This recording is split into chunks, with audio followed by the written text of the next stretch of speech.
Hey, everyone. Welcome back here to Techstrong TV. I'm really happy to introduce you to our next guest. His name is Sachin Jade. Sashin is the CPO, Chief Product Officer over at Cyware.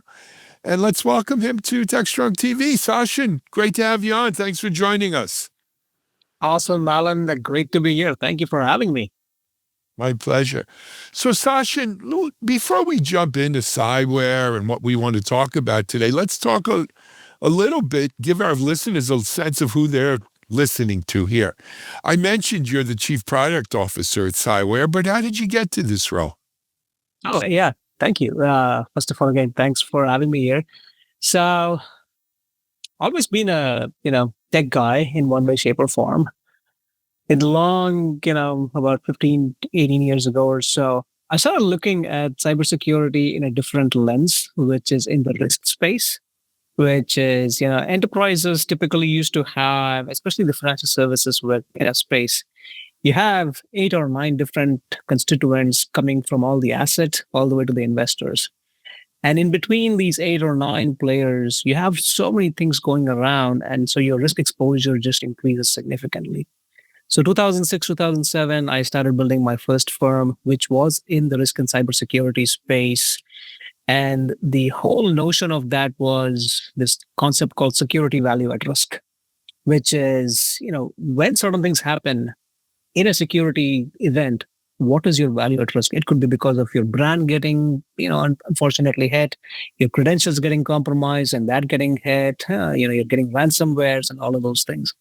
So we built a product, big data, the traditional AI, not the Gen AI part, etc. So we actually built the product. I love building, and I also love customers. I just love customers because if I am building something, I want to make sure that it is getting used by somebody. If nobody's using it, why am I building it? So that's how I started building. That's my foray into just the product side of things, the whole 9 yards, customers. Built that firm, exited out of that firm. And then for about a couple of years, was with a larger enterprise, Deloitte in this case, who acquired. And then I went to another larger corporate, Verizon, who was looking at different security and network products, so to speak, and saying, what, how do we actually make certain money out of here and so on. So I joined. I led a portfolio of products in there as well. And what we built around that was, how do we make and interweave security into the core of Verizon's backbone itself, as opposed to having network just for the network? Built that portfolio pretty nicely from a P&L standpoint and the products as well. And then, started getting the bug for my startup again and met with the folks at Cyware. And lo and behold, I am the Chief Product Officer here, taking that and all the things that I've learned over the years with customers, cybersecurity, threat management, etc., which excite me. And so that's who I am. Fantastic. It's hard to get that startup thing out of your blood. It totally I've is. tried myself. It totally is. And I love soccer as a player. So anytime when I'm driving across and I see kids playing, I'm like, let me just go play. It's that same mentality. You know what? I hear it. So I satisfied that by coaching. I coached kids in football and basketball for years. And, when they got to the point where they were like bigger than, faster than me and everything else, I realized I was glad I was coaching because I couldn't play with those kids anymore. But I think there's some of that in all of us that, want to go back and do it. So how long have you been with Cyware now? So I've been with Cyware for about 14 months now. A little over a year? A little over a year. And my charter kind of is kind of bucketed into 3 areas, if you will. The first area is strategically thinking about what the product landscape should look like. What is that 6-month, 8-month, 12-month, 24-month trajectory of the products to look like? Second is, how do we build our thought leadership around all the assets that we have in the cybersecurity as well, saying, how do we actually help our customers? And the third, but last but not the least, is working directly with the customers to see what are their pain points specifically that needs to be addressed. So that, unfortunately, sometimes the cliche of like, yeah, you know what, everybody in the AI case, everybody wants to do AI. For me, it's very deliberate in terms of like, okay, that's great. I can build AI, but what use case does it solve for you? Why am I building certain things with AI and not the traditional way? Because it's going to help you with X, Y, and Z. So these are the three quote unquote charter areas for me. Excellent. And Sashin, if you don't mind, there might be people out here who have not heard of Cyware, or maybe more likely even people who have heard of Cyware that may not be sure exactly what Cyware does or what it is, but we've heard it. Let's clear that up if we can right now. Give people a sense maybe of who and what Cyware is and what it's about.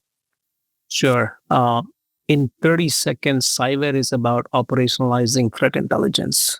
And what that means is when you look at, you know, the history of threat intelligence, one of the core pain points was you would get all the indicators from so many different places, whether it's the external attack surface indicators that might be coming in, whether it's the internal assets that you have, internal data points from your scene, from your logs, from your assets, CMDBs, all of those places.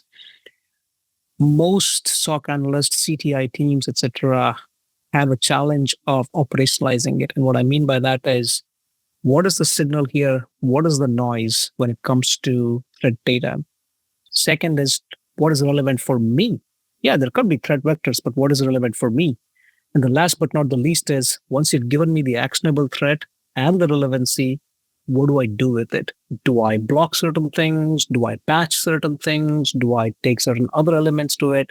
So that in a nutshell, that end to end based on the threat intelligence and operationalizing it is who we are. My product portfolio is kind of based on four products. We have the Intel Exchange, which does everything related to Intel analysis. Second is collaboration, which allows you to disseminate all the right information to the right parties and the recipient groups on the other side. Underneath the covers, we have what we call the Orchestrate platform that allows you to connect to anything and everything with the AI-driven playbooks, etc. And last but not the least is a threat context-driven case management system so that you can connect the entire dots of certain things that might be happening. So that's who Cyware is, and that's my product portfolio. That's excellent. A great description of Cyware, Sashin. So threat intelligence is a bit of a big boys game, right? You don't see a lot of mom and pop shops kind of subscribing to a threat intel feed or something like that. It's for enterprise, it's for public sector. But here's an interesting thing. I've been in security myself 25 plus years. When I first saw threat intel kind of explode on the scene, I think we always had threat intelligence. We just didn't call it threat intel, maybe, or it wasn't a product line, but we were always trying to be wise as to what was happening out there, right? But I think most people thought that an enterprise would subscribe to a threat intel feed. But I think in the real world, we're seeing, especially with AI now and everything else, companies, large orgs, the more the merrier almost when it comes to threat intel and sources. I wonder if that's something, Sashin, you saw maybe at Verizon or now, talking to many customers as part of Cyware. Is threat intel sort of a one horse or a one dog kind of house, or do most organizations now kind of have multiple threat intel sources? Yeah, great question. I think depending on the maturity of the organization, you do see a spectrum. You do see larger enterprises that do have multiple threat intel data sources, feeds that they can do certain things with it, and so on. You got the middleware, middle tier, mid tier companies, etc., that kind of focuses on specifically one or two areas that they might want to see. And then you've got the lower end of the enterprise segment that typically just have just one data feed or one intel and try to do whatever they can with it. You see that spectrum. And so, from our standpoint, the way we look at it is, if you want to start a CTI quote unquote program, you do want to use a CMM framework, if you will, because that allows you to put it in action. You can leverage products from us to set it up. You get the cyber intelligence suite, for example, that bundles a lot of those things so that your time to value in setting it up becomes very easy. Number one, and number two, but that allows you to grow as you scale from a smaller enterprise to a medium to a large enterprise. Got it. Excellent. Now, of course, that begs the question of, okay, now I got multiple sources, right? And in addition to that, I have my own telemetry that I'm gathering, right? From my own source, my own networks and stuff. How do I wrap my head all around this? Now, yeah, we got AI. I'm sure AI is part of the solution, perhaps.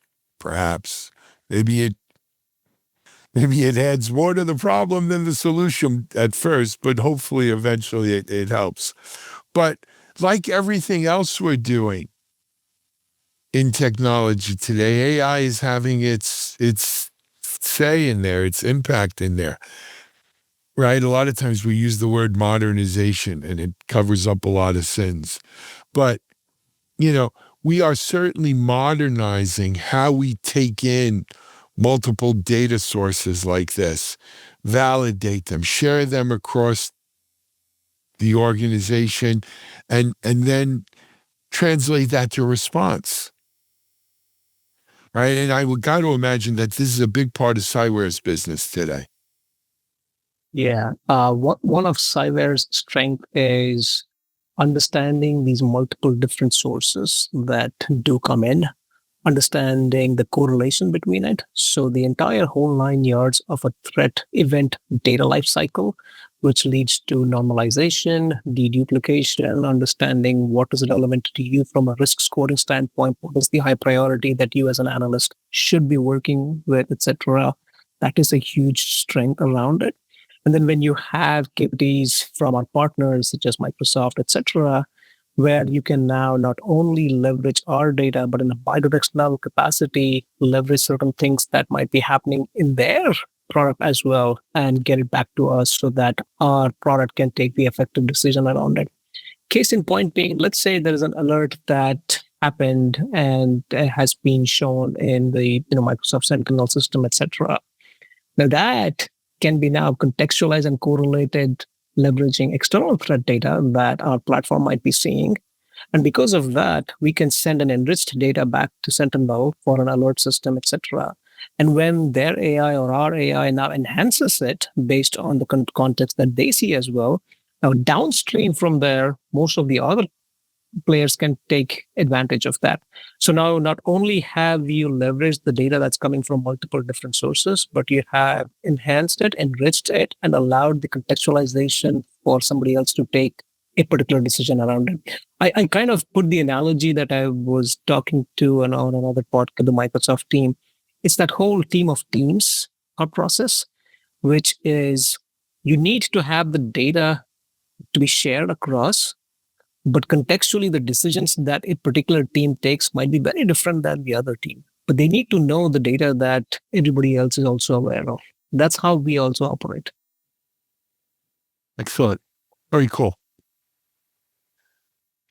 Not quite as big as AI, not anywhere near as big as AI, but a term, Sashin, that we hear a lot kicked around is observability. Right? And, I still remember when I first started hearing it, little did I know it was going to replace like everything I knew about APM, right? Or, so much. All these companies are now observability companies. Do you think Cyware at some level is an observability company or an observability enabler? Great question.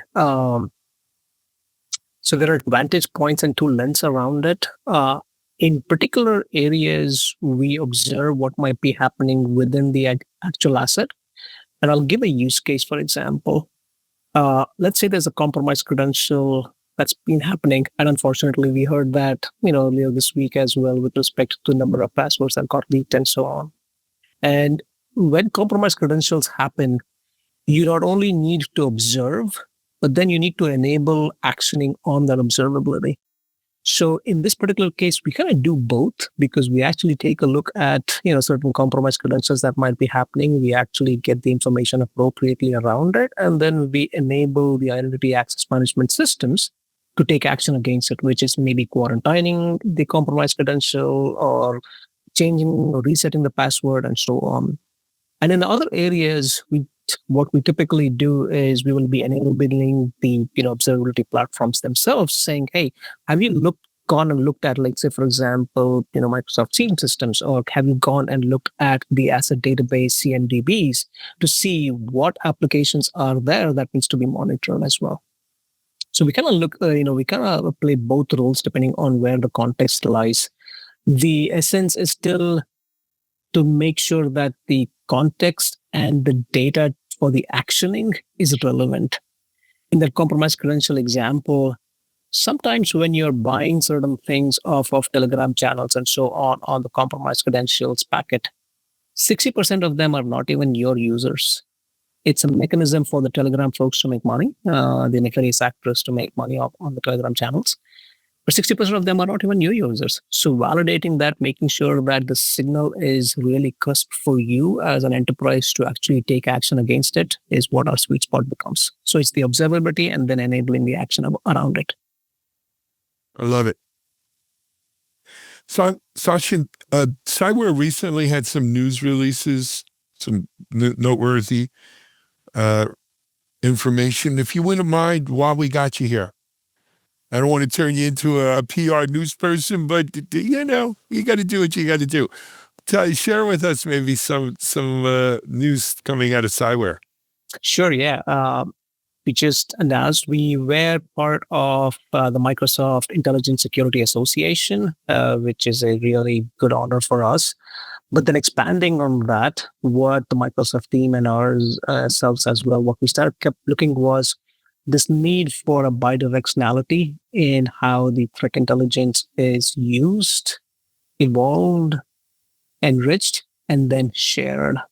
And so, typically Microsoft has this amazing strategy as well, which is, to break down silos, which is very much in line with our thought process, more collaboration, more collective defense. And our product gets used as a significant component of the automated collective defense within, federal government as well as ISACs and enterprises. And in that capacity, Microsoft plays a key role in their SIEM, their Sentinel Defender system, etc. And our platform now allows that bidirectionality in terms of integration with them. And so we announced that partnership, which is available as an offering directly from Microsoft as well. So we are extremely excited. It allows the enterprises to make use of their investments that they have done in the Microsoft ecosystem and ours as well, and make that bidirectionality and leverage that for what I was kind of alluding before, which is how do you take those correlations and actions pretty much in real time. Love it. Where can people get more information on that, Sashin? Yeah, so it is on our website as well. I believe it's the link www.cyber.com/tech alliances/partnership/Microsoft, I believe. But yeah, that's might be easier to Google that. Might be easy to Google. It's on the web. It's on our website as well. But absolutely take a look. We also have a blog published. Microsoft has the appropriate corresponding blog published as well. We are extremely excited on that. Fantastic. Hey, I'm looking at my watch here. It seems we're kind of just about out of time. I appreciate you coming on. I appreciate you giving us the scoop here on the latest with Cyware and talking a little bit with us about threat intel and, in like everything else through the lens of AI today. So continued success. Come back and keep us posted. Cyware is an exciting company. Absolutely. Once again, thank you for having me. And I'm absolutely looking forward to coming back. Thank you. Sashin Jade, Chief Product Officer at Cyware, here on Techstrong TV. We're going to take a break and we'll be back in just a moment with more. Stay tuned.